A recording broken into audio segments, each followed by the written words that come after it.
ব্রাজিলের স্কিলের কাছে গোল বন্যায় অসহায় বাংলাদেশ।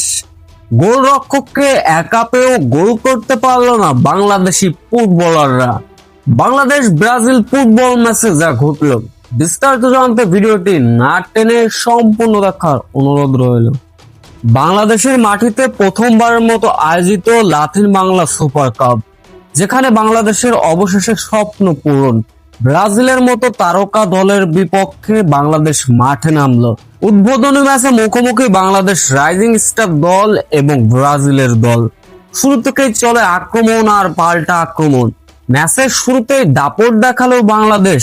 ম্যাচের বয়স যখন 20 পেরোলো, তখনই ব্রাজিলের কৌশল আর স্কিলের কাছে খেল হারালো বাংলাদেশ। ম্যাচের বয়স যখন 22 মিনিট, তখনই আক্রমণে গেল ব্রাজিল। ঠিক তখন রক্ষা পেয়েছিল বাংলাদেশের ডিফেন্ডারদের কল্যাণে।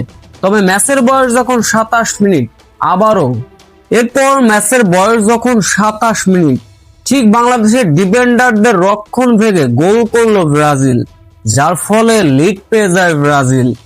ম্যাচের বয়স যখন 28 মিনিট, আক্রমণে যায় বাংলাদেশ। গোলরক্ষককে একা পেয়েও গোল করতে ব্যর্থ হলো বাংলাদেশি ফুটবলাররা। ছবিটা যা দেখে বুঝতেই পারছেন একদম স্পষ্ট। এরপর ম্যাচের বয়স 2 মিনিট যেতে না যেতেই আবারও গোল হজম করতে হয় বাংলাদেশ, যার ফলে রীতিমতো ব্রাজিলের কাছে গোল বন্যায় অসহায় ছিল বাংলাদেশ।